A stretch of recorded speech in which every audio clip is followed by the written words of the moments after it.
Fantastic. Thank you very much. So I'm going to talk about a single example of academic research translated into practice. And I'm just, in the next few minutes, just trying to do three things. Just very briefly outline what the problem is, show you how we fixed it, and then talk in a little bit more detail about how we got those research results from within the university into use and applied in tools used by the Environment Agency and the insurance industry. So the problem is developing whole city flood models. And this is something that cropped up very early on in the life of the EPSRC Flood Risk Management Research Consortium. It was clear that the models we had couldn't do this, and yet this was exactly what the Environment Agency required from us as hydraulic modelers. We had models that could predict inundation extent in urban areas, but the problem is that nobody in rural areas, but the problem is very few assets are located in those zones. So if we wanted to really analyse risk, we had to develop models which are capable of predicting inundation extent accurately over whole cities. So the research I'm talking about today has been supported by three grants. One is the Willis Research Network, so this is insurance industry money. There's a NERC PhD, which is a case award, again, with the Willis Re insurance firm, and also the NERC Demon Consortium, which started in 2010 as part of the Storm Risk Mitigation Programme. And we also used some previous list flood investment in EPSRC Flood Risk Management Consortium and the NERC Flood Risk from Extreme Events. Having said that, that looks a lot of investment, but it's always been really tricky to get model development funded through the research councils or indeed through any other means. We've been developing the list flood model since 1999. I got my first direct funding for its continued development from research councils in 2010. So there's 11 years of development that has been pinched off grants and PhD students, not funded by research councils, and the opportunities have been declined. So getting model development funded is tricky, and I think there's an assumption that models just appear out of nowhere, and that it's often very easy to get funding to work with models, but not to develop them. Nevertheless, if you want to tackle new problems, model development is exactly what you want to do. And this is, for us, round about the mid-2000s, was a new problem. We didn't have models that could predict this. That's Carlisle, the first slide, in 2005. This is the Netherlands in 1995, and New Orleans in 2005 as well. And I look at that as a hydraulic modeler, and I see incredible detail and in the flow processes that are going on. And the question that arises is how much detail do I need to build into my model? And you can address that question by looking at LiDAR data, so laser terrain data, and looking at, in this case, the building axis lengths and the building separations in LiDAR data. And if you plot histograms of those quantities, you can see that if we want to build hydraulic models of urban areas, we need to capture the gaps between buildings, and that means models down to a few meters spatial resolution.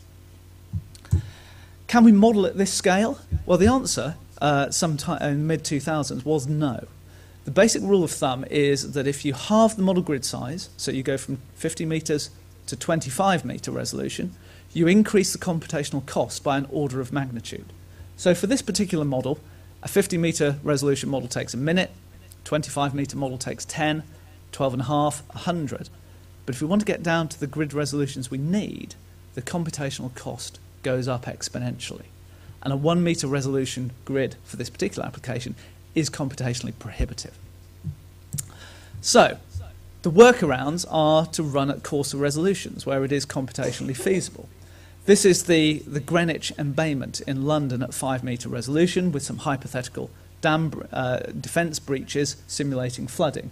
And you can see the Millennium Dome and the pattern of flooding we get that follows the street network.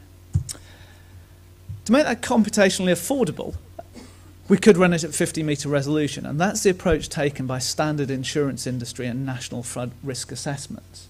So that's Greenwich at 50 meter resolution with the buildings left in, and you can see the general pattern is that the predicted flooding is shallower and more extensive than if you actually have spatial resolutions which resolve the buildings.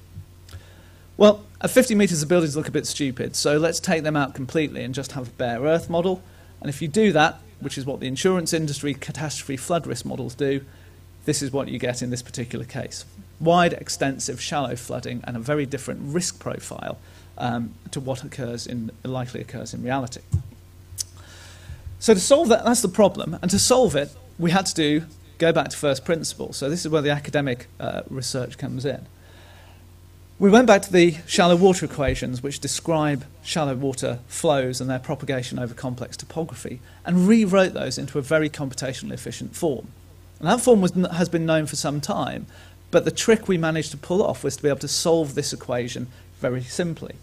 I'm not going to go into the maths in detail, but just to give the idea that behind the applied impact is some very detailed, fundamental theoretical work on the maths of the shallow water equations. So in our previous approach, we had simulations like this. This is from the EA2D benchmarking case studies. This is Glasgow, about 0.4 of a square kilometre. And in 2007, this took between 2 and 40 hours compute time to run a 90-minute flood event.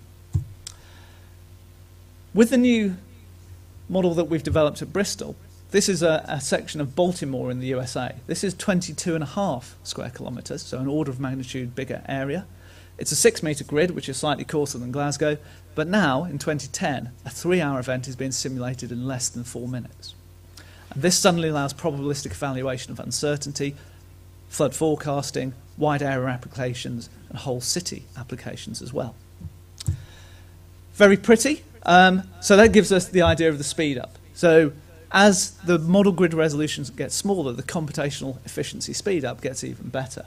And down at 1 metre, we have a 2 or 3 order of magnitude speed up over our previous scheme. Well, that's very pretty, so does it work? This is Tewkesbury in summer 2007. This is the aerial photograph of peak flooding around the Abbey. The dark grey-green is the floodwater. This is the model prediction at 2 metre spatial resolution. And we have a number of similar pieces of validation evidence. We've gone and robustly tested against analytical solutions and observed data whether these models work. And the answer is that if you have very good terrain data, you can predict inundation extent to within the observed data error. So what can you do with these equations? Well, as it said at the start of the slide, whole city inundation modelling. This is the whole of Dublin at 2 metre spatial resolution. Around about 100 square kilometres, 40 million grid cells.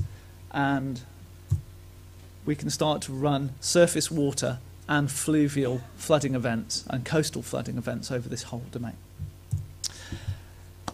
Okay, so that was the problem and how we solved it. The key thing then is how do you get that from academic research into practice? And the answer that we used here is shockingly traditional. We published a paper in a peer-reviewed journal. Shocking as it may sound, because applied academics having impact on end users is really important. But still, the fundamental bread and butter of being an academic is to put your work in the best peer-reviewed journal papers and have your peers acknowledge that was a good piece of science. And that's only really achieved through peer-reviewed journal papers. So you've got to find something that's dual use, that's both capable of being recognised as fundamental academic research, but yet has important applied impacts. So there's 2 things we did to ensure that. Firstly, science is meant to be repeatable. So the paper we published was a complete blueprint for how to build that model. So anybody could pick up that paper and see immediately they could take 2 equations out of it and probably in an afternoon have a working version of that code, that algorithm. We also know all the key end users, and we sent them the journal paper and we kept them posted of the research as it was ongoing. And lastly, we developed a shareware version of the executable that encodes that algorithm, and we made that available in the public domain, and that's had a number of downloads so far. And all that's worked. Willis Re used that model in their in-house flood algorithms. HR Wallingford have picked it up for use in the rapid flood spreading model EDA, which is a revisit of their RFSM code, and that's going to be the thing that's going to underpin the NAFRA flood risk assessment. There are various insurance industry models, like the one built by Ambiental, and it's also going into the Jules land surface model. And I hear, probably on a monthly basis, of another industry or regulator that's picked up some of the ideas that we've published and is using them in practice. So, very simple story, really. A problem, a theoretical piece of analysis, and a very traditional route to impact, but an effective one, hopefully. Thank you very much.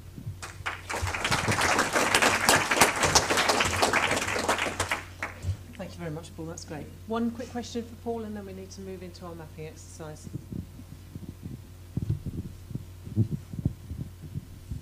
Thank you.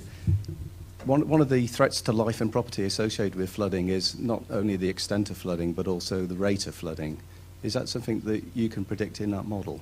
Yeah, the tests that we've done for Tewkesbury show that we capture the dynamics of the flooding that occurred in Tewkesbury particularly well. Tewkesbury is a really great data set because through the event we've got a series of air photo and satellite radar images, synoptic images of the flooding development through the event. And as far as I'm aware, it's the only data set globally where we have that information and that ability to test the ability of models to predict those dynamics. And the interesting thing we find in Tewkesbury is you can predict the extent of flooding correctly with a 40-metre resolution model. So relatively coarse resolution gets maximum extent correct. But if you want to get the dynamics of both the wetting and drying correct, you actually need to go down to sub 10 metre and probably 2 metre resolution in order to pick up the dynamical effects. So yeah, you can validate the dynamics in terms of analytical cases, and also you can validate it in this one particular unique case which we have data for. And it tells us very interesting things about the scales of feature that you need to predict particular aspects of the flooding process. Extent, easy at coarse models, dynamics, you need those tiny flow paths along which water propagates into the floodplain and drains back from it. Thank you very much. That's right. Thanks very much.